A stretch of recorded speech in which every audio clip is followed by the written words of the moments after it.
Welcome back. Oh, yeah, man. How you doing? We are back, baby. We are fucking back. We're back. Yeah. Classic.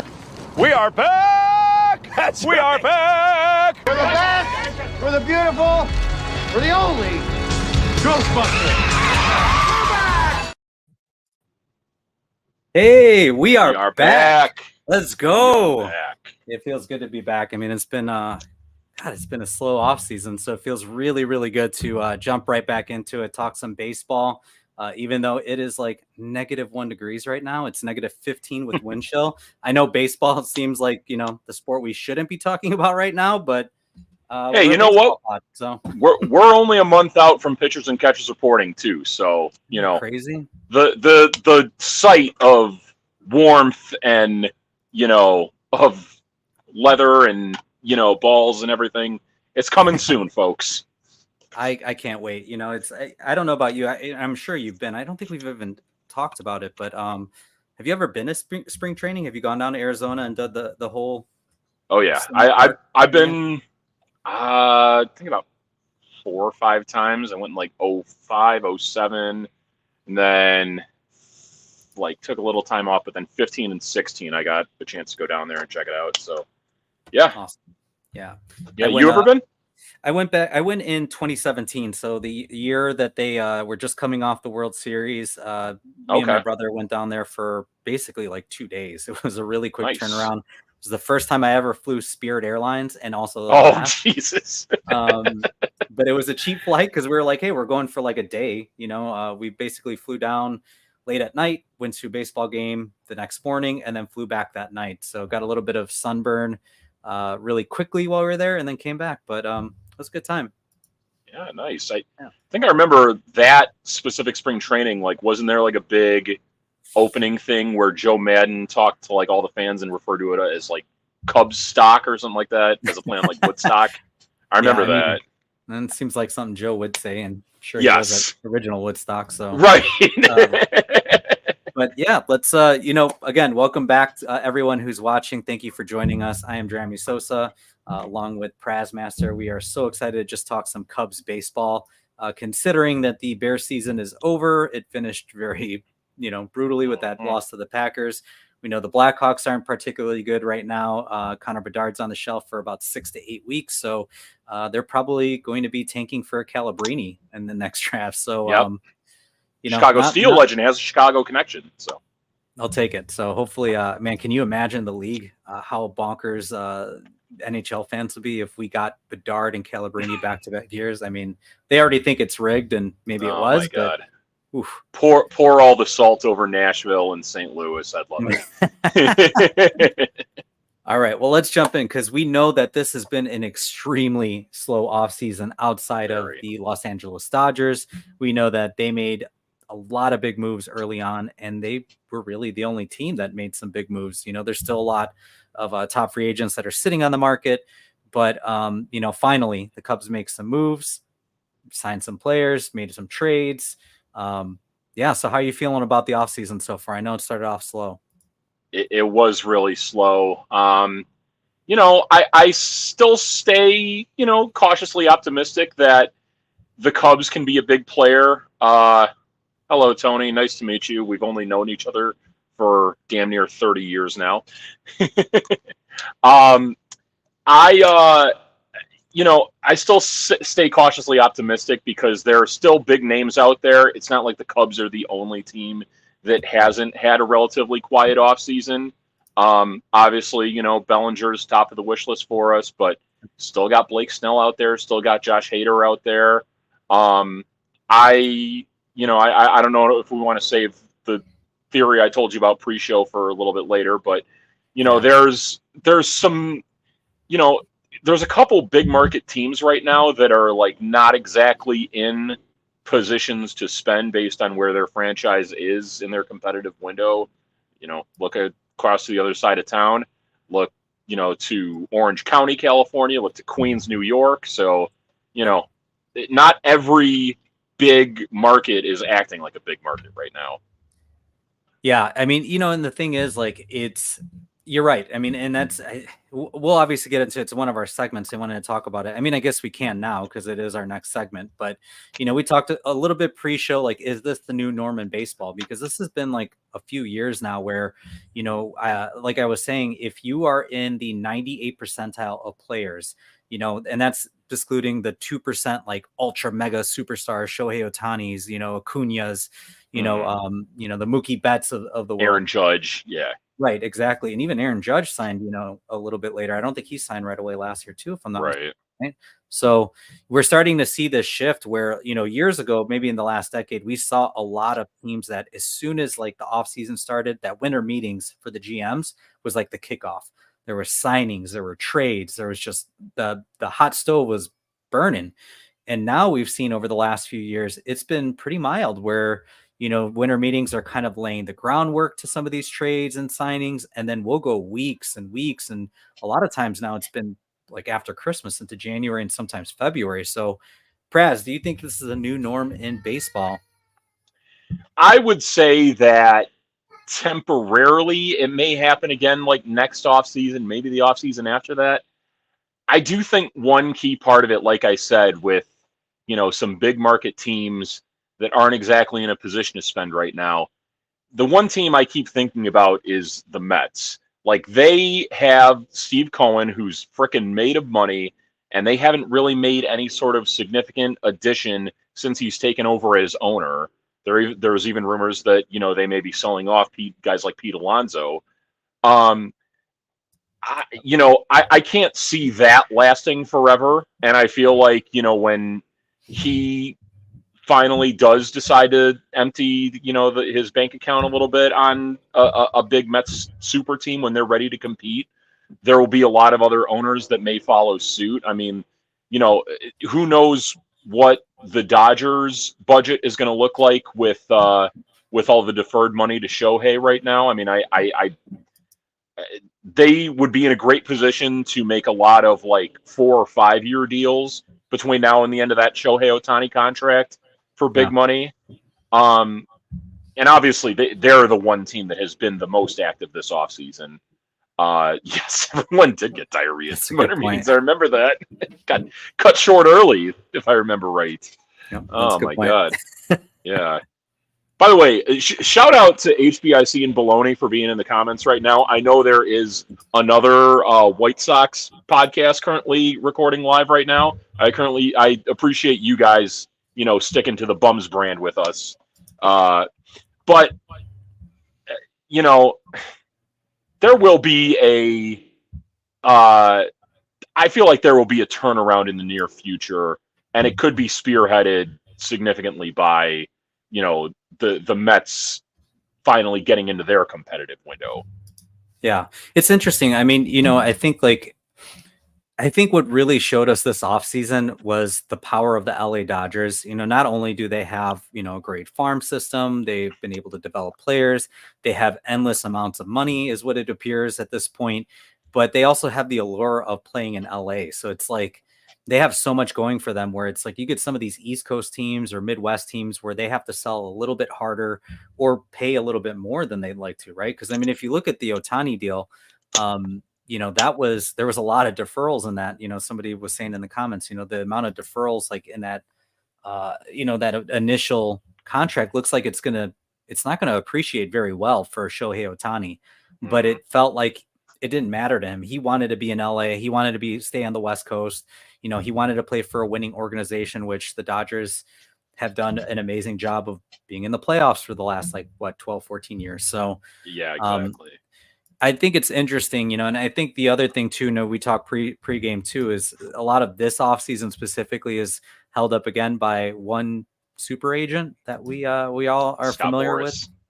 Yeah. And I mean, he typically gets what he wants. And I think this is an offseason where he has a lot of the top free agents on his, on his Rolodex. So he's got Cody Bellinger. He's got Rhys Hoskins is still, a free agent. I believe he has Matt Chapman too, doesn't he? I can't remember if it's Chapman or is it Snell, or maybe both. Yeah, I'm not sure. Well, he did just get a big name in Luis Robert. That's not a free agent right now, but hey, that's a big win for him with, with money making in the future. Yep. I don't necessarily have like the player and agents memorized like that. One point I would want to make on Ohtani though is like, I think there was this perception that, like the second that the World Series was over, like within that next week, he would sign with the Dodgers or whenever like free agency officially started at that point. I know it's maybe like a week or two after that. And Yeah. I think to him, he always had the Dodgers at the top of his list. I think he did want to make it a little like intriguing for, he wanted to make it like give teams league wide like a little tease and like give fan bases league wide a little tease. I mean, we saw it with the whole plane fiasco and John Morosi tweeting out like, that a flight from LA to Toronto with someone who has a huge net worth is, scheduled to land. And then it turned out to not be Ohtani at all. Was it Shark Tank's Robert Herjavec, wasn't it? Right. Yep. The Shark Tank guy. Yeah. Yeah. Well, now that the dust is obviously settled with Ohtani, I know we kind of talked about it. Did you honestly think that the Cubs had any chance to sign Ohtani at all? I did because, we brought it up in the past before. Like he was second. The Cubs were second to him when he signed with the Angels. The Cubs, I felt like when they were being kind of quiet in the first few weeks of the offseason, it was to try to plan out for an Ohtani move. I also feel like the Cubs had kind of, in recent off seasons, they have all the fanfare at Wrigley with like the Winter Wonderland Fest and everything. They had it this year. It was fantastic. I went a couple times. It pointed to me like the Cubs maybe didn't exactly make the best effort to sign him, but I feel like they had a shot if they could have went up another, if they could have matched the Dodgers offer, or at least gotten close to it. To me, though, like the Cubs were probably somewhere on Ohtani's back burner. I think, like he was probably thinking to himself, like, if something bad happens with the Dodgers, where they, a freak accident with a player over the offseason happens, and they have to tend to that, and they can't afford me, then, the Cubs would be my next choice. Yeah. I think honestly, like I think what's going to be really hard to decipher is if the Cubs really ever made a strong push for Ohtani or not, because the only like realish, information that we got from that was Bruce Levine, who is a talking piece for the Cubs front office, right? So he was the only one who came out and said that they actually made like an actual effort. They made an offer. It was similar to the offers that he received from, Toronto, from LA. But he was the only one who reported it, and a lot of the other journalists were already counting the Cubs out before the Cubs were officially out. You had Boop Nightingale, who was already saying that they were out. Jed had to come in and defend himself and say, we're not out. We never said we were out. Right. So it was, I think he was hyper focused on staying on the West Coast. I don't think that there was any ever like real threat of him going anywhere but LA, staying with LA and going to the Dodgers. I guess one other point I would make too is, and this ultimately became moot because, Dave Roberts came out and he made comments about the Dodgers meeting with Ohtani. And you remember, like, when free agency first started, Ohtani's camp was always saying that, like, we don't want it leaked who we're talking to, and that lessens the chance of them signing. The Cubs were kind of the one team that, like, it was heavily rumored, but, like, it never got leaked out that they ever met with him. And that's what kept me hopeful with them until I saw that Instagram post from Ohtani breaking the news himself. Yeah, and don't worry, we're gonna get to Shota in a second here, because that was a pretty awesome signing. But before we kind of talk about what the Cubs did, I want to talk about maybe what the Cubs didn't do, and that was go after a premier starting pitcher, in Yamamoto, who was coming in at age 25, had a repertoire of, 4 to 5 pitches that were said to be very, lethal. Everyone's thinking that he's going to, cross over to the States and just dominate right off the bat. The Dodgers had no problems ponying up 12 years and $325 million for him. But, it's tough, and I think, Burnsy has a point here. The secrecy was annoying. It is, but that's Jed Hoyer, right? He what is real G's move in silence, right? And that's Jed's like lasagna. MO. Yep. Yeah, that's his MO, right? And I think even with the Yamamoto stuff, there was so much like quiet. There was no chatter when it came to Yamamoto. And it, again, did they ever give an offer? It doesn't sound like it. Didn't ever sound like they were really truly in him once that, once that contract got rumored to get close to 300 million, it sounded like they were out. And that's also Jed's MO of not giving anything longer than 8 years and, anything more than 200 million. So, what are your thoughts on the Cubs possibly not even being in on one of the more exciting pitching prospects in all of baseball this year? I mean, obviously disappointing. At the same token, Ohtani is, or not Ohtani, Yamamoto is a little, there's mystery with him. I'm not going to say that he's unproven, but there's some mystery with him. And I wonder, like this is going to sound the same with, who we're going to get to with Shota and everything, but Shota does have a little more experience. He's a little bit older. He's a little more grizzled. I do wonder if they thought about like the fact that he was so young and so raw and like didn't really want to take their chance on signing a guy who would command that much money when you don't really have much on him yet. That's just the one justification I could see for them not being in on Yamamoto. I personally I don't like it, but I can see their MO when it comes to that. Yeah, the thing that I guess gets me is that you've got teams like the Mets and Steve Cohen who have, obviously they're kind of trying to reset some of their salary cap, but prior to that, they were going balls to the wall with their salary cap. They were just throwing money, just silly money, right? Just throwing stupid money around.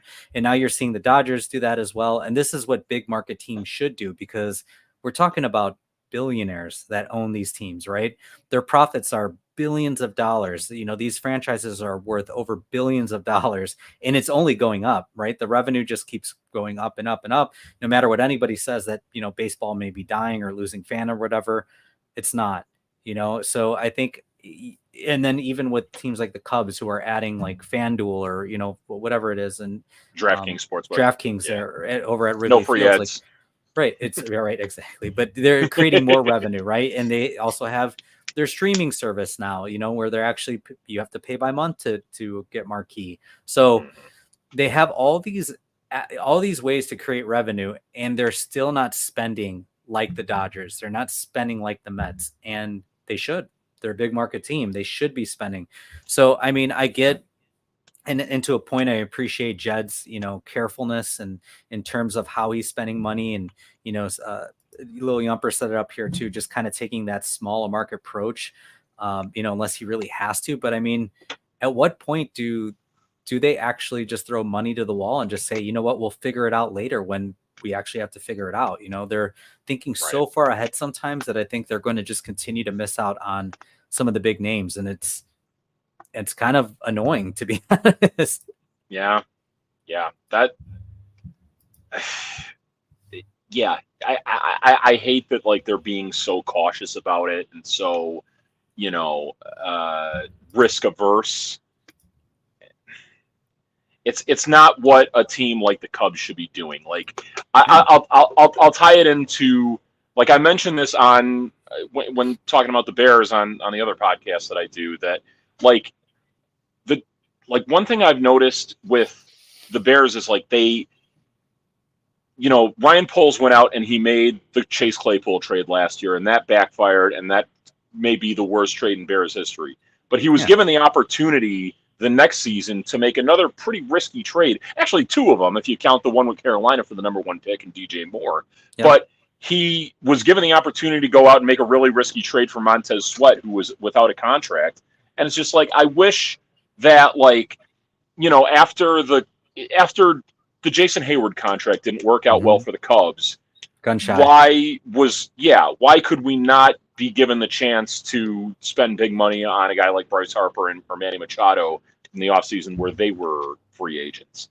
Right, exactly. You know, right. You can't let one mistake ruin the potential for success going forward.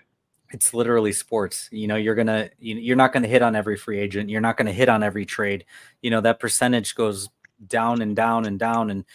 And that's sports. You know, you're probably going to miss more than you hit, you know, unless you're like one of the elite general managers in any sport. Right. I mean, and that's so tough to do. And we even saw, look at Bill Belichick, who we thought, you know, obviously was, you know, considered the GOAT coach, you know, in the NFL, also made a lot of moves from the GM side, you know, traded for guys that he wanted. And we thought, wow, like this guy can do it all. But even he is showing that he's human. So, I mean, it's going to happen. You're going to sign free agents that work. You're going to sign free agents that you're going to have your John Lesters, who greatest free agent signing in Cubs history. And then you're going to have your Jason Haywards, that quite possibly the worst if it were not for the World Series. So, you know, I just think at some point they're going to have to create some credibility with the fans that, like, hey, we're going to spend money, you know, and we're actually going to do it, because they keep talking like they're going to spend money, and they're so careful about it that sometimes I feel like they're just going to miss out on guys because they're just overly careful. But and I hope they're not like I don't mean to ramble on this point or anything, but like in recent years past, like, you know, the offseason they signed Stroman and Suzuki, and the offseason, like last year when they signed Dansby Swanson. I wonder, like, do they only limit themselves to like one big move? Because that's what it has really felt like. That, like, you know, they're wanting to like make this a progressive thing instead of, like, you know, building together like a super team. Yeah, and I don't think that they are going to be that.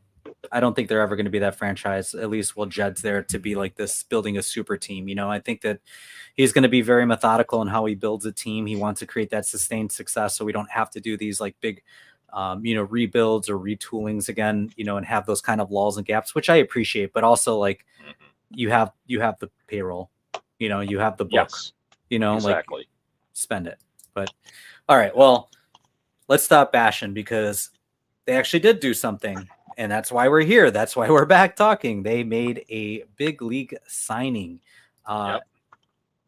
Showed me the money. Imanaga. Yeah, Imanaga. So, you know, very nice signing. I think bringing in a pitcher that, again, is a little bit older. He's, you know, 30 years old. And he comes from Japan, having, to your point, a lot of experience. Great repertoire of pitches, 5 to 6 pitches. I mean, there's a couple that very similar. His fork and his split, they're saying, kind of look very similar, but have different spin rates. You know, he's coming in with a fastball that sits in the low to mid 90s, but has one of the highest spin rates in baseball. You know, looks like it's going to be a rising fastball, kind of similar to how you know, Justin Steele's fastball works with that run. So it's going to be pretty interesting to see. You've got 2 lefties in that lineup that might have similar fastballs, and really right now, potentially 3 lefties in the starting rotation. So Shota Imanaga. I when I first had heard that name, like before the Cubs had signed him, like in my head, I would always like transpose the N and the M. I would get it confused because it's a little bit of a tongue twister there, but but yeah, I mean, Shota like amazing stats in Japan, you know, and that doesn't always translate to MLB, but you know, we did see him on the big stage. He started the final game in the World Baseball Classic against USA. Yep. This is a guy that, like, you know, proves it. He's he feels like one of those guys that, like, Japan kind of molds into like someone who like really embraces the game. That, like, we heard him in the press conference talk about, like, wearing number 18 for Ben Zobrist, Yeah. and him and Seiya Suzuki kind of like talking beforehand, and it's Or the fact an that he was exciting living time. in Chicago, like since And he was living in Chicago. Yeah, he was. I think he was in attendance at a Hawks game like before he ever signed with the Cubs. So yeah, he was getting used to it here. I'm really excited for Shota.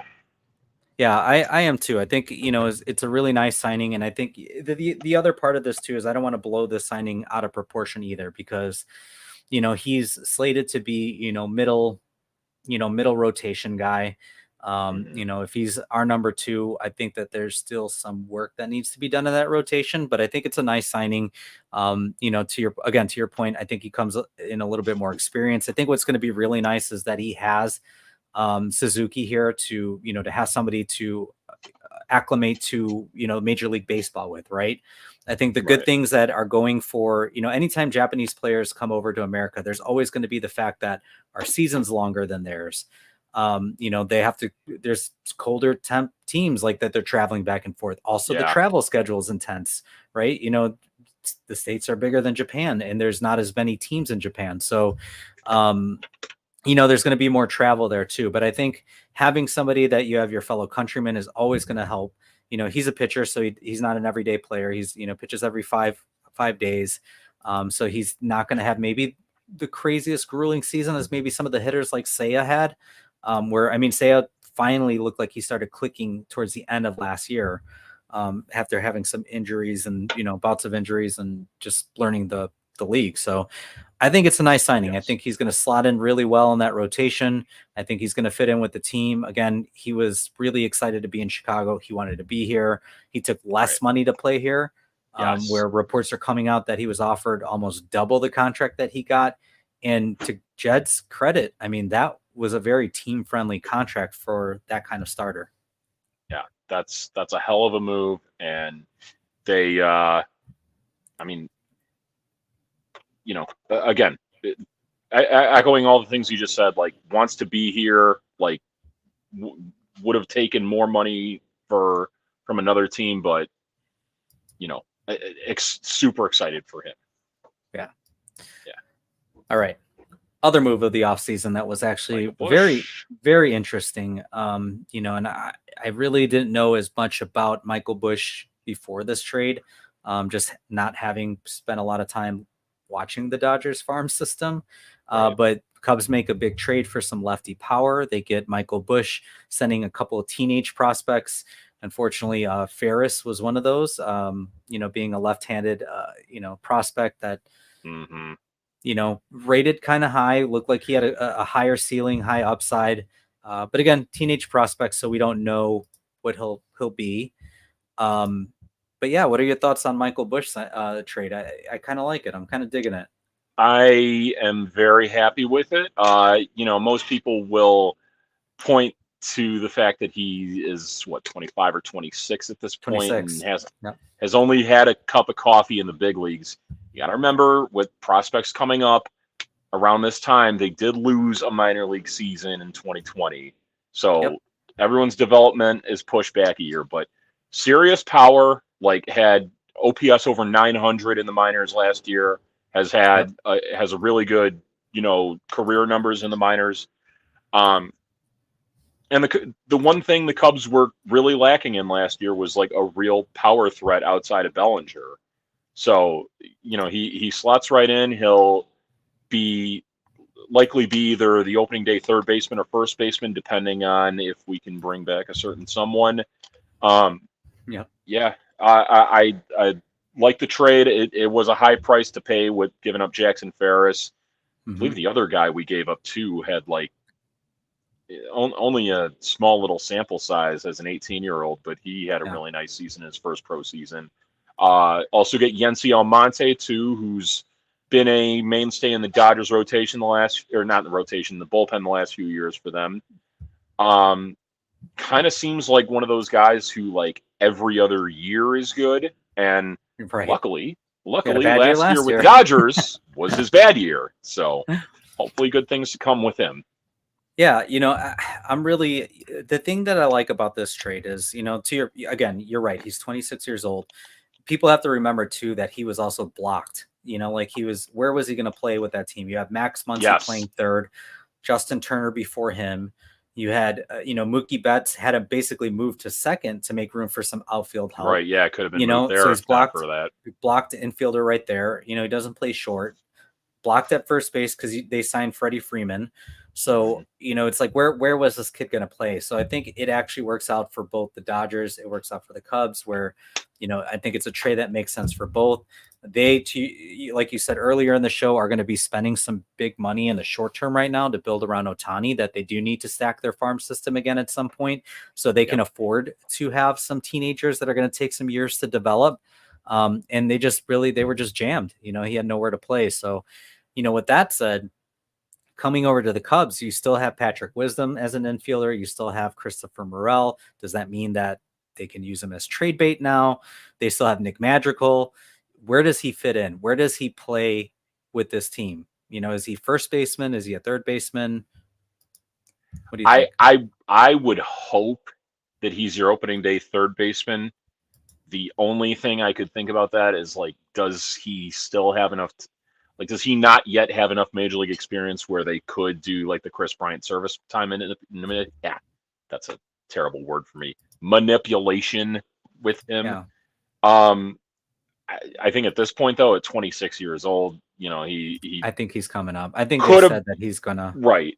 Yeah, exactly. I mean, and plays both corner spots. Hopefully, first base is a position that will be filled by then.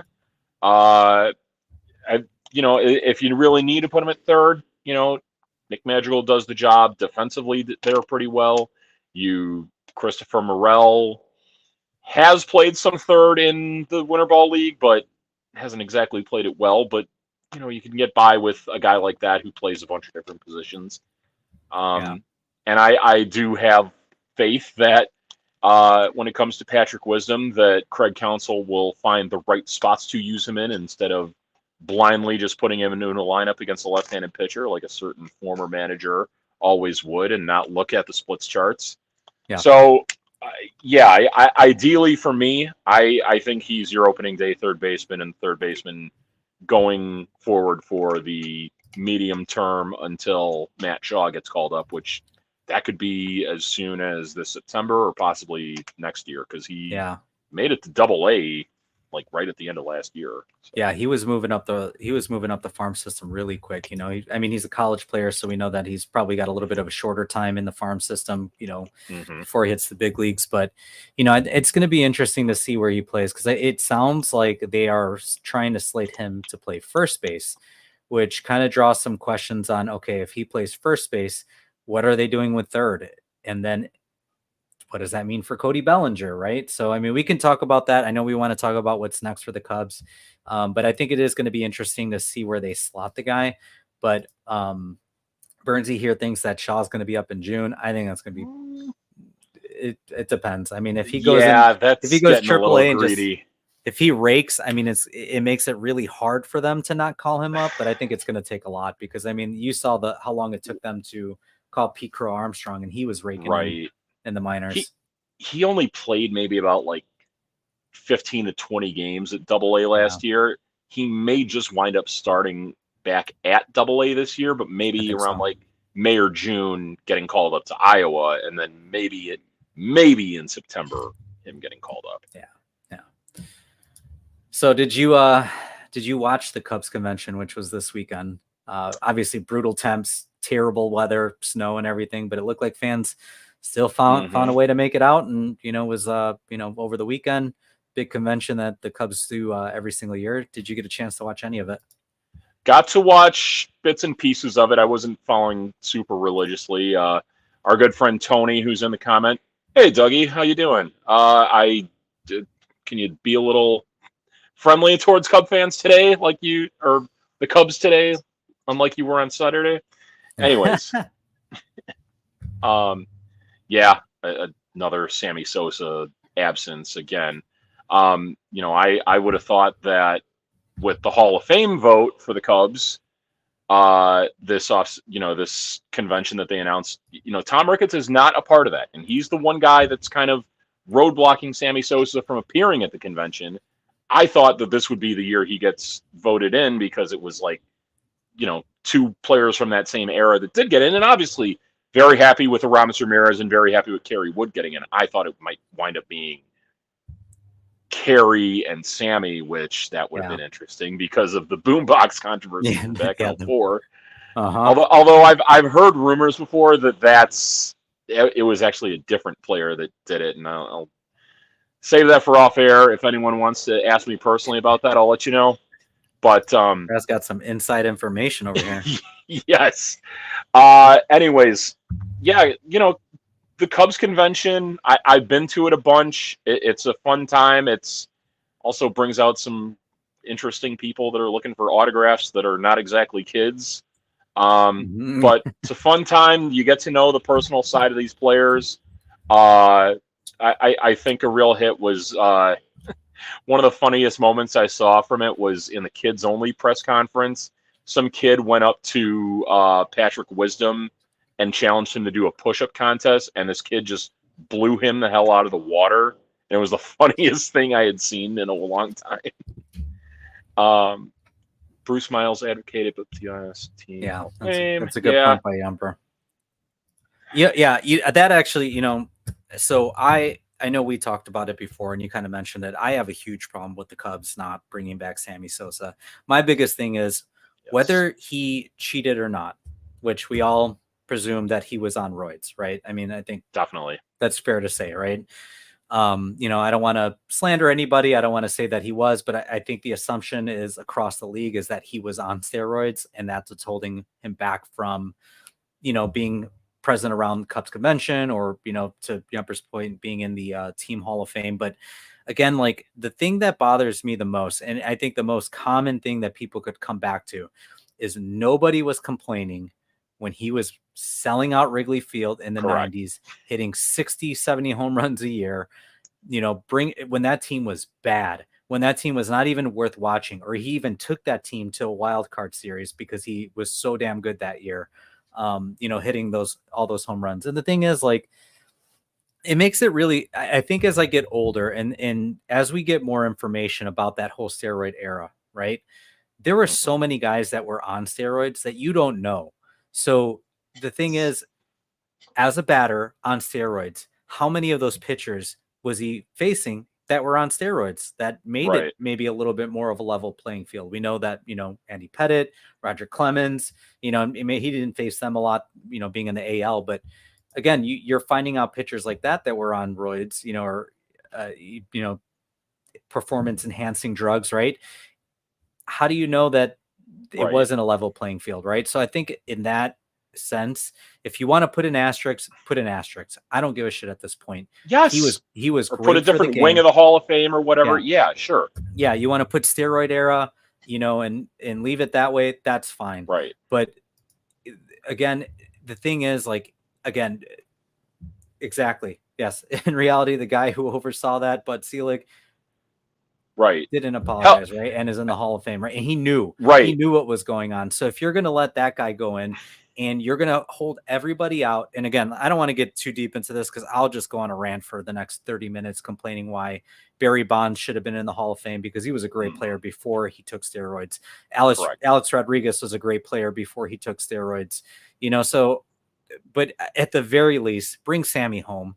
He belongs in the Cubs Hall of Fame. He belongs at those conventions.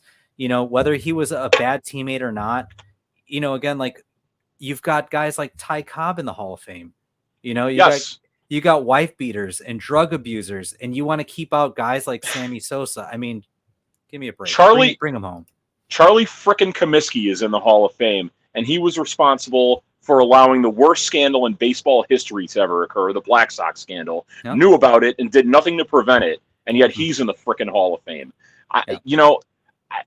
Look, the Hall of Fame conversation and the Cubs conversation are they're not too far apart from being the same argument, but they are slightly different arguments. I would say that, just the thing with Sammy and the Cubs and him all the clamoring for him to come back.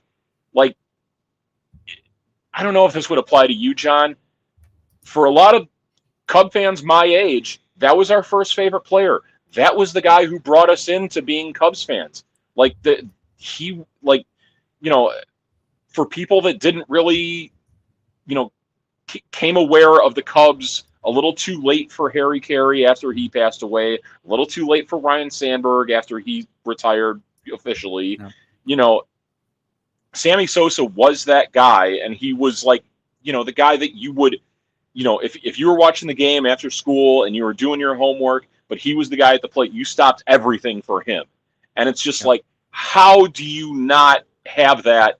Like every other era of Cubs baseball has been represented after they had retired. We always saw Ron Santo and Ernie Banks and Billy Williams and Fergie Jenkins and everything. And that generation of Cub fans that really appreciated those guys get to see those people on a regular basis. Why the hell can't those of us who, are kind of becoming, who are adults now, who became adults fairly recently, why can't we have that same moment of nostalgia with Sammy Sosa that those other people have with those players? Yeah.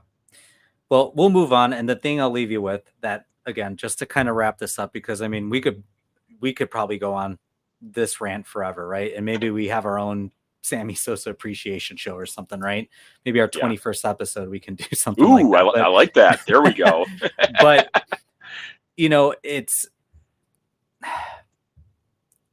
I think like if baseball's for the fans and we as fans are over it and we've gotten past it, then what does it matter? Because I mean, it's all these grumpy ass old like baseball writers that are the ones that are the gatekeepers of who gets in and who gets out of the Hall of Fame. And the fans at this point, we don't care. We're over it, right? That era is done. It's over. We've gotten past it. And if we can do that, then why can't ownership or, the baseball writers? So I'll leave you with that. Cause I mean, like I said, we could go on and on, but I definitely want to get into, a little bit about the Cubs convention. Obviously, they got to introduce Craig Counsell.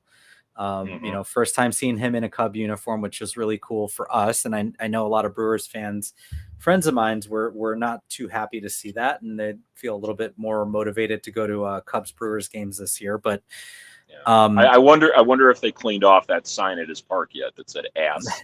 Oh, I'm sure yeah. So Craig Counsell finally put together his coaching staff, and there are a lot of familiar faces, a lot of people that were coming back, but he's got 2.5-ish new people. So we know that he's bringing in a new bullpen coach in Darren Holmes.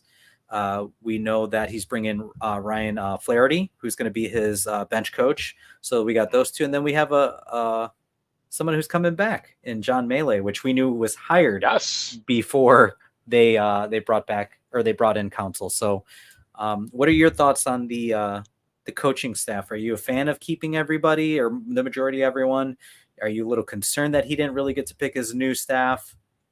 I think the biggest thing for me is keeping around Tommy Hotovy, obviously. I mean, I brought this up last time when we were with Bernsey and I forget the other guy's name. I'm Brandon. Sorry. Shoot.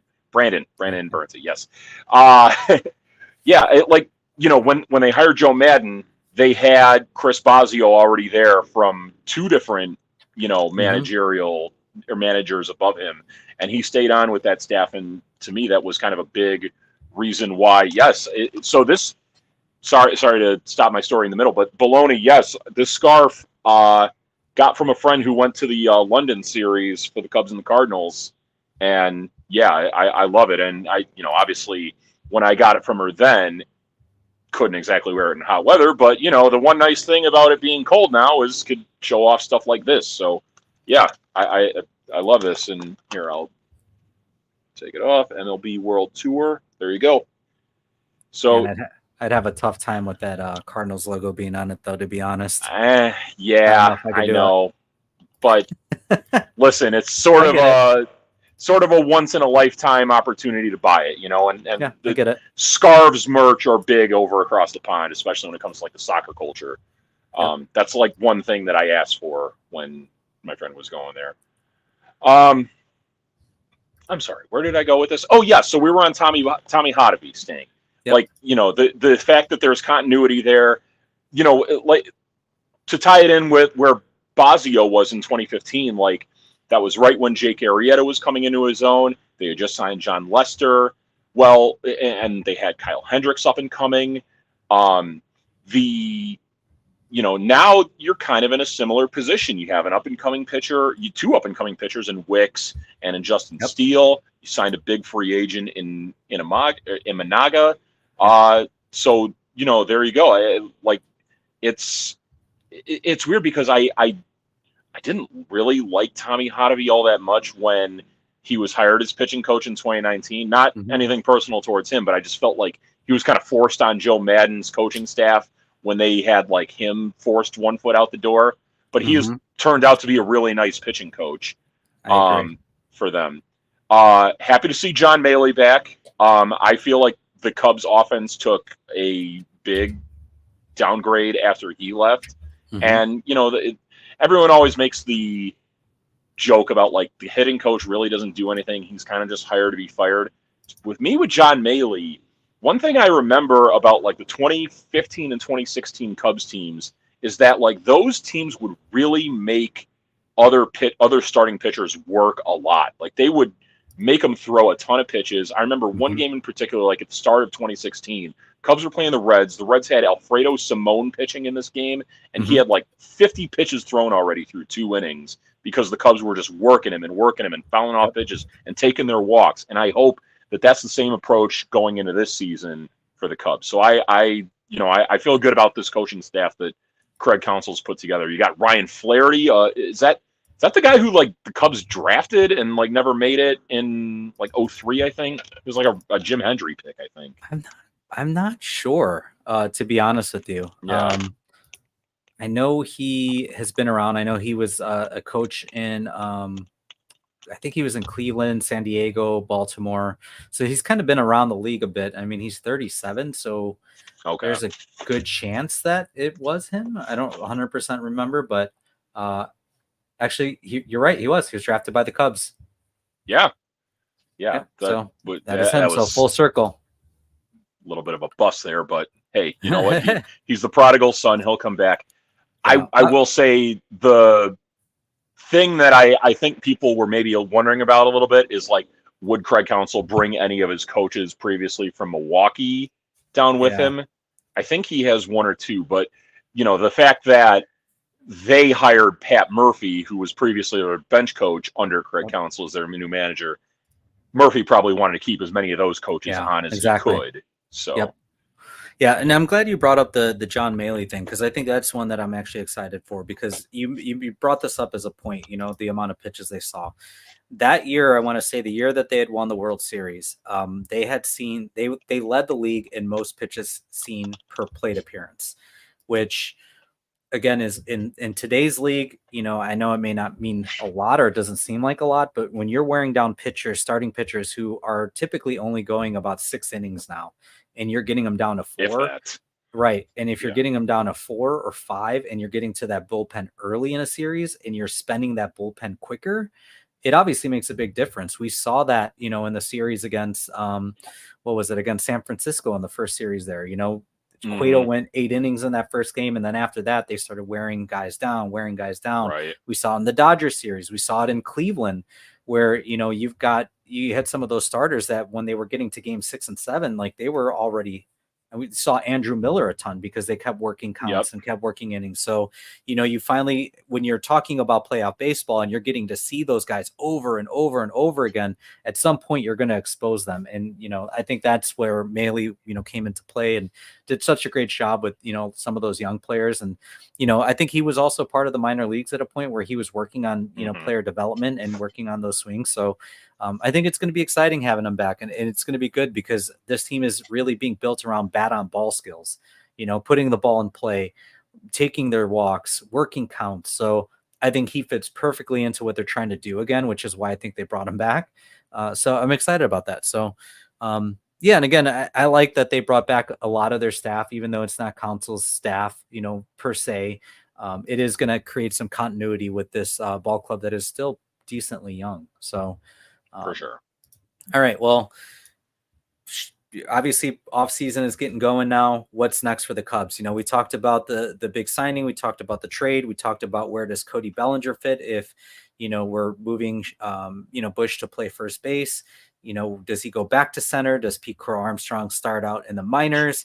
You know, does Cody play first? Do they move Busch to third?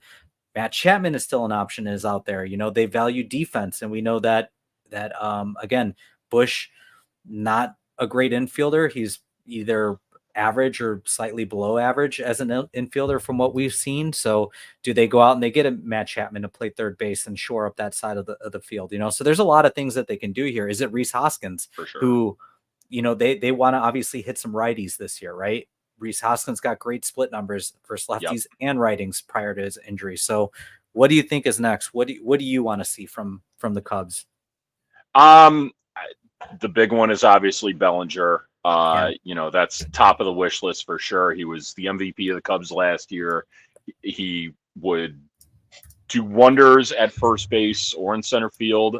I feel like, you know, I don't want to say that I'm giving up completely on Pete Crow Armstrong after maybe a 15-game sample size, but the guy showed that he wasn't exactly ready for the big leagues last year, and you know, they're putting all their eggs into his basket at this point. I don't know that that's necessarily the best approach. I believe in him for the future, but I wouldn't just want to hand the keys over to the car right now. And you would have to. The problem with trying to re-sign Cody Bellinger is because he's capable of playing center field, he wants to go to a team that will, at the very least, pay him center field money as opposed to first baseman money. He loses value going to first. And at the same time, you know, you have the option to play him at first. If it doesn't work out with Pete Crow Armstrong, stick him back in center, and you got your center fielder going forward if you sign him to a long-term contract like he does want at this point. Yeah. The thing that has been itching me all offseason, especially after the Cubs made the move for Craig Counsell and how much it hindered them all last year, how in the hell have we not signed a left-handed reliever yet when we went through all of last year not freaking having one, or like having one here and there between Brandon Hughes and Anthony Kay and Luke Little. Luke Little will be there, you know, to start the year, I would assume. And I'm excited for what he can bring. But I said it right when we did the Counsell episode. Like, Josh Hader is out there. Josh Hader had the most success in his career with Craig Counsell managing him. It feels like a match made in heaven. Go out and do that. When it comes to Rhys Hoskins, I am not all that excited about it. I would like it if they sign him, but like, the thing with Hoskins is he's not as versatile as Bellinger would be. I feel like he could probably give you about the same offensive production, maybe a tick lower because he doesn't always hit for the best average. But you know, he would definitely fill a hole at first base that you have right now. Gives you power. Gives you power that you've been needing since, you know, probably since you traded away Bryant and Rizzo and Baez. Yep. So I think, you know, top of the list for me, you go Bellinger, Hader, and then, you know, Hoskins somewhere in the middle. I think one move that for a guy that is still out there that they could sneaky get for cheap that I have been doing some research on lately, I would like to see them take a shot at Gary Sanchez, who last year with the Padres, he played in like 72 games with them and he hit 19 home runs with the Padres. Okay. In San Diego, of all places, one of the hardest places to get the ball out of, to hit, you know, damn near a 40 home run pace. Okay. I feel, and I say that too on the spectrum of that, like, since the DH came into the National League, that's kind of been the position where the Cubs have been really weak at. So doesn't really have much of a position. Maybe you'd stick him at catcher a game or two here if Gomes needs a day off, but or Gomes and Amaya both need a day off. But I would really, really like to see Gary Sanchez if they could get him for cheap to to fill the DH void. Okay. Yeah. I mean, obviously Cody's got to be priority number one. And I feel like there are teams that are starting to, the amount of teams he can go to is starting to dwindle a little bit. He was rumored with Toronto. Toronto started filling some holes. San Francisco filled some outfield holes. And I think you kind of said it, like he would have to play center field, because no one is paying that much money for a first baseman. He loses value if he's playing full time at first. So I feel like it's got to be center. The thing is that the reason why I think they need to sign him is they like you said, they can't go into this season with Pete Crow Armstrong as their only center field option.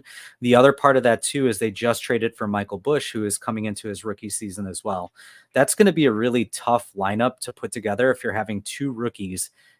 It's supposed to be like part of your middle of your lineup or bottom of the lineup, right? I think that's going to be kind of tough to have two young guys and not enough veteran presence. So I think Cody Bellinger fills both of those things.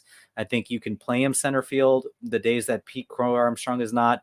Move him to first. I think Rhys Hoskins might be a guy that I'm very interested in on a 2-year deal because he gives you that pop from, the right side, and he can hit lefties, he could hit righties. I think he basically would be what Cody Bellinger was last year, kind of in that prove it like pillow deal, that cushion deal where it's like, prove it for a longer term extension. He's coming off injury. I don't even think he's going to be able to play a full 162, right off the bat. So I think he does fill some of the DH need that we need as well too, because we had Eric That's true Hosmer. with Hoskins. Yep. Yeah. We had Eric Hosmer as a DH to start out last year, or Trey Mancini, which was rough.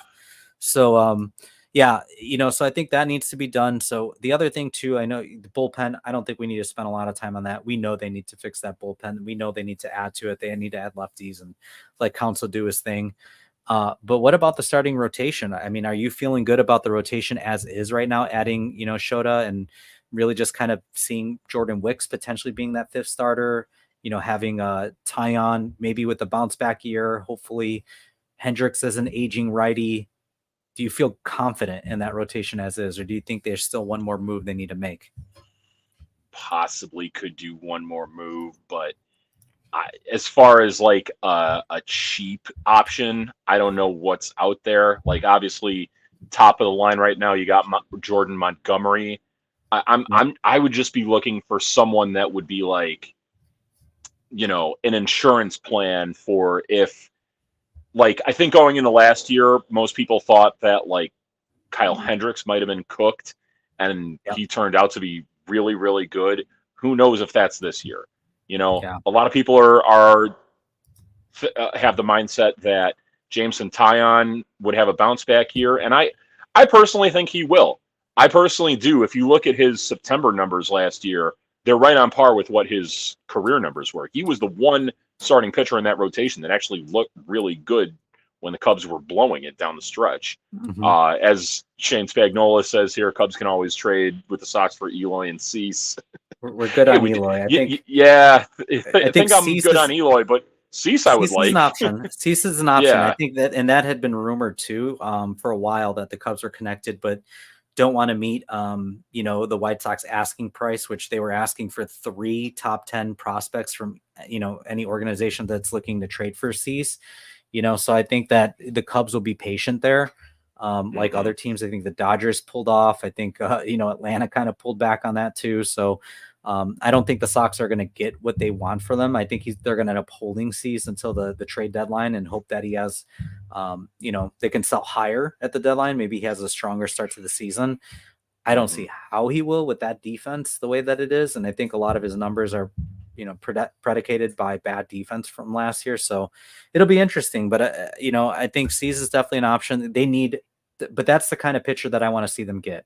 Like maybe not necessarily Dylan Cease, but they need to get a Cease type pitcher, which was why I was really bummed they didn't go in a little bit harder on Tyler Glass now, because they need that strikeout guy at the top of the rotation.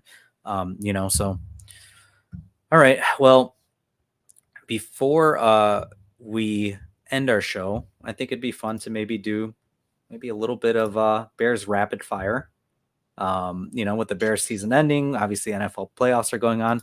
And also this news, Caleb Williams has officially declared for the NFL draft, which everyone is predicting he's going to be the number 1 pick this year. So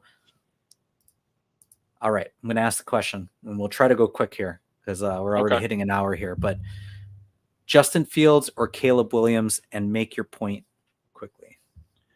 I think I've been going back and forth with this down the stretch of like the last few games they won. I was all the way in on Justin Fields. That last Packers game hurt a little bit, but I think I side more with Fields. I think not just the fact that sticking with, well, mostly for the fact that sticking with Fields means they're likely drafting Marvin Harrison Jr. in the draft. And if you draft him, I think there's more offensive upside than drafting Caleb Williams and trying to go from square one with a rookie. To me, I don't know that Justin Fields is the long-term answer, but what I would like to see is them build the type of offense that the 49ers have, where you have the weapons already in place and you could plug a quarterback for cheap, like a Brock Purdy in there. Yeah. I feel like I'm going to cop out here, man. I feel like Dave Kaplan in the way that I've been wavering over the last, few weeks here where, we know that, he's a flip-flop, and he kind of goes back and forth. And I kind of feel like I've been doing a lot over the last few weeks. I was really heavily into like, hey, keep Justin Fields, build around him. I would say the only thing that concerns me is resetting that clock again. Where we know that the QB is going to get very, very pricey, in the next year or two. I mean, he's going to make $25 million signing that 5th-year option and, signing a long-term contract. He'll sign somewhere around $40 million because that is the going rate for a quarterback in this league. So, yeah, I mean, I feel the same way, Baloney. I'm going back and forth with it. The thing I will say is that no matter what they do, they need to get it right. Whatever they do, they got to get it right this time. We can't keep doing this dance where we're drafting a quarterback. Because I think the problem I have drafting Caleb Williams is, one, the same issues that he has are the same issues that Justin Fields has, right? So some of the flaws and weaknesses. And now you're starting all over. And how do you know that you can go out and get an offensive coordinator that can actually build an offense around Caleb Williams? Because you clearly couldn't do that the first time with Justin Fields. So I don't think it's necessarily going to be a quarterback problem necessarily. In my opinion, it's got to be offensive coordinator. They got to find an OC out there that can build an offense around either guy, period. And they got to build that pipeline of coaching where if he becomes a head coaching candidate because he's fixed the offense, that they have the next guy that's going to come right back up and be able to play call and build an offense around that guy. So, whatever they do, I think it's not even a quarterback conversation, in my opinion. It's got to be the OC. They have to figure that out. And yes, the O-line is the other part of that. They've got to draft a center. I mean, Lucas Patrick is absolute garbage. He is garbage. Yeah. Get a brawler, like Olin Kreutz, like Jason Kelsey. Right. You need a guy that's just going to be the leader of that offensive line. Maybe they trade back and try to get back into the second round. They go after an Iowa center because they just pump out centers like nobody's business. But I don't care. They need to fix the line, but they definitely need to get an offensive mind, a brilliant mind. They need somebody from the Kyle Shanahan tree or the Mike McDaniels tree. Right. They need somebody like that can build. See, here's the problem though. They kind of already committed to staying with Matt Eberflus, and it's not a move that I hate entirely, but the most important priority for the Bears right now is getting it right at quarterback, whether they stick with Fields or whether they draft Williams or May. And the thing is, like, you're not giving him the best person to develop with if you stick with Eberflus. And whatever offensive coordinator option is going to be out there for you, it's not going to be the best one because the best offensive coordinator option is probably going to get hired as a head coach. So it's a tough spot to be in right now. If they're just going to stick with Jim Harbaugh, Crease, maybe. I don't know. Hey, look. David Ross got the vote of confidence from the Cubs on the last day of the season there. Maybe we might get some news that a football equivalent of Craig Counsell is on our way here, and maybe that might just be Jim Harbaugh. Or maybe that might just be... the Bears they're not bold enough. Maybe not the Ted Phillips, Ryan Pace, Jerry Angelo, those Bears. Maybe the Kevin Warren, Ryan Poles Bears do. I would be shocked. I'd be absolutely shocked. But All right, stick with us, y'all. We're wrapping up here, so let's jump into our fun segment. Hello, you play to win the game. Addison is next. Doors open on the left at Addison. I say one thing. Go. Let's go. That's a W. That's E1. That's E1. That's a W. Is a L7 winning. All right, let's me up every time I see that. let's talk our flying the W's taking the L. So I'm just going to go quick with my W. I know we kind of talked about it, but so far, and I know it doesn't really mean much and it doesn't mean everything, but so far I think the W goes to the Dodgers. They have officially won the offseason. And again, does that translate into World Series success? I don't know. But they are a big market team that is spending like a big market team, and I cannot blame them for it, and I'm not mad at them for it. So my W goes to the Dodgers. Yeah, as much as we hate it and as much as we wish that the Cubs could be that organization, and, they should be. They really freaking should be, but, look, nobody here likes the Dodgers. Nobody in this group chat, whether you're a Cubs or a White Sox fan or any other fan, likes the Dodgers. I don't know if we have any Dodgers fans in here, maybe some Dodgers bandwagoners. But hey, don't hate the player, hate the game. Like they've set the model for what every MLB organization should be. Agreed. For my uppercase W, I am going to go with the Houston Texans because they won their first playoff game with CJ Stroud against the Cleveland Browns. They were not favored to do so. They lost, they were 2.5-point underdogs coming in. And the thing with the Texans, you got to remember is think about what the discussion with them was damn near a year ago when they won a game unnecessarily where had they otherwise lost it, they would have had the number 1 pick. That number 1 pick winds up going to the Bears. Bears traded to Carolina. Who would have thought then that the Houston Texans would be so much better positioned than the Chicago Bears are at this point after basically just handing the Chicago Bears the number 1 overall pick. Yep. Did you have another W at all? Actually, I don't, but I'll give one of my L's because I have a couple more L's than I do have W's. But I have an L for the Dallas Cowboys because it kind of links up a little bit with your W. So the Dallas Cowboys, the notorious choke artists of the NFL, found a way to do it again. Found a way to lose to the youngest team in football in the Green Bay Packers, which I'm so sick of seeing them. But so I'm going to give it to the Cowboys. So fun fact here, in 2002, the Houston Texans became a new organization in the NFL. Since 2002, the Cowboys have 4 playoff wins. Since 2002, in that inception year, the Houston Texans have 5.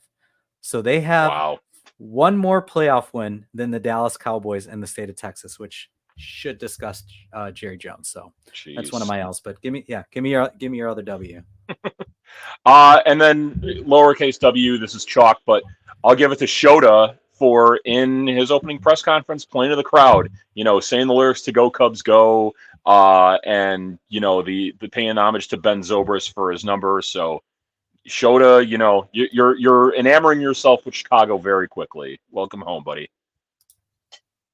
Yeah, that was another fun fact. Alabama has more playoff wins at AT&T Stadium than the Cowboys do. That's embarrassing. But before I give my other L, just to answer this question too, I do think that Chapman might be, besides Cody Bellinger, I was maybe less inclined to think this prior to this offseason, but I think that things are lining up where I think that Chapman's stock continues to fall and the Cubs actually get him on a 3-year deal. 3 or 4 year deal. I don't think it'll be super long, but I think that they might get him on a shorter term deal and have him play third. So I do think that it is a little bit more likely that he comes the Cubs' way. I don't know. I feel like he's going to want a longer term deal with that. And I think he does, but I just don't know he's going to get it. I don't know where he's going to get it from. Yeah, you're right. I don't know if they can get him for no more than 2 or 3 years. Fine. But I wouldn't want Matt Shaw to be in the same position that Michael Busch was in with the Dodgers if Matt Chapman is here now. So I do like Matt Chapman. He's a great defensive third baseman. He to me, he's kind of like the third base equivalent of Dansby Swanson. Not going to hit for the best average. Will hit for some power, though, and gives you a vacuum cleaner glove at third. But to me, I don't really know that works out in the Cubs' plans that well. But we'll see. Okay. So, all right, my L, I'm going to just go, and it ties in with our guy Dougie here. Taking the video at the Hawks game of the Cubs getting booed on the UC video board. I'm just going to say that the L goes to people who wind up on the UC video board, because that's been a little bit of a hot topic lately with, Jerry Krause's widow getting booed for nothing that was really her fault at all. But and I shouldn't say it was her getting booed, but for her to have to be there and watch her late husband be booed and see her crying after, that was heartbreaking. Brutal. At the same time, I get where those booing fans are coming from, because if you saw any of The Last Dance, I don't think Jerry Krause is really the most popular guy in Chicago. Which is also embarrassing. And it ties me into my L's too, because I actually had the Bulls fans for the Jerry Krause thing, and I think, it's really hard for me to give MJ an L, but that Last Dance documentary didn't really do a lot of favors for Jerry Krause, and I think people, especially, younger fans that weren't around to watch, the 90s basketball, the Chicago Bulls during that time, quickly forget that, Jerry Krause did a lot. He was an innovator in a lot of different ways. Tony Kukoc was, one of the pioneers in European basketball players coming over, playing those stretch positions, 6'11", can run the point, shoot the three. Scottie Pippen playing point forward. I mean, these are things you're starting to see where they played smaller lineups sometimes, where you're starting to see in today's NBA, where Krause is already 2 decades ahead of that. And, I don't think that he gets enough credit because of The Last Dance. So, my L goes to Bulls fans for that. And then finally, you mentioned it. My last and final L goes to Dougie.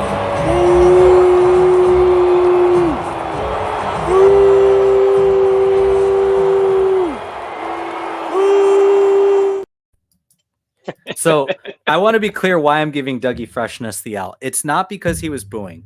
I know his fandom lies with the Sox, and I think it's hilarious that fans were there booing. My thing was, I don't think the boos were as loud as Dougie is playing it up to be. I think that, well, one, correct. You said it pre-show, the Cubs convention was going on that weekend. They weren't at Hawks games. So yeah, you're on the west side of Chicago. You're probably going to have some more South Siders, coupled with the fact that Cubs fans were already at the convention downtown. So you're not going to get a huge Cub presence there. So that's one. The other thing that I thought was absolutely hilarious is that Dougie's boos are so loud that you can't even hear anybody else other than that. So yeah, it's going to sound like crazy, right? Because Dougie's clearly booing into the microphone. So, if he had taken that step back and just video recorded it and maybe got a little bit of a different audio, I would have been like, all right. But Dougie, I love you, brother, but you get my L this week. Love you too, Dougie. And the one thing like we mentioned, the Cubs convention was going on this week. So the Cubs half of Hawks fans, maybe not totally in attendance for that game, but at least one team does have their convention every offseason now, Yeah, sorry that not everyone can just go to the Field Museum for a season ticket holder party. All right, we won't get into a White Sox bashing portion, but all right, so we got to sign off here. Hopefully we can start getting some more shows on the dockets here as the off season starts to lay itself out a little bit more. But before we sign off, I want to give our brethren and our godfathers of the pod, the Chicago Sports Bumps have the Chicago Blackhawks game coming up here. So Praz, tell us a little bit about where it's going to be and the time and everything. Yep. So it'll be the Hawks against Calgary Flames in Calgary. I mean, obviously not everyone's going to Calgary. This is all going to be a watch party at Country Club in Wrigleyville on the 3407 north. Or no, it's a little further up north than that. It's Clark, just north of Newport. One of the most fun bars in Wrigleyville, too. Lions fan booing Matt Stafford. Yeah, that a long-time Lion. But, hey, you know what? Team comes first in that scenario. Seahawks fans, they booed Russell Wilson when he returned, too. But yeah, you got the Hawks and the Flames, 9 o'clock, January 27th. $4 Modelo drafts, as HBIC says. Come out, have a good time with us. If you're a Hawks fan, if you're a hockey fan, if you love us, if you love the Bums, come on out, have a good time with us. Some Malort, some old style. Some Malort. We still, I don't know, have the Bums assigned a new player now that Bedard is out to take the Malort shot for when they score? I don't know, but I feel like that's something they need to address on their show tonight. So right. We'll see. Definitely. All right. Well, again, appreciate everyone for jumping in the comments, talking with us. I mean, it's been a long time since we've had an opportunity to talk some Cubs baseball, so it's really exciting that we actually got to do that tonight. And again, we really hope that we can actually we could talk some more. So HBIC is saying to be determined for goal scorers. I mean, I think they might have to actually go the route of shots every period they don't score, because I feel like scoring is going to be kind of hard without Bedard, right. But we'll see. That's true. No one on the Hawks without Bedard right now is really all that big of a name. You know what? Okay, let me make one more point tied to that, actually. So with the Cubs being booed at that Hawks game, by the way, if I'm going to boo someone at a game that they show on the video board, like they didn't show any individual names of those players.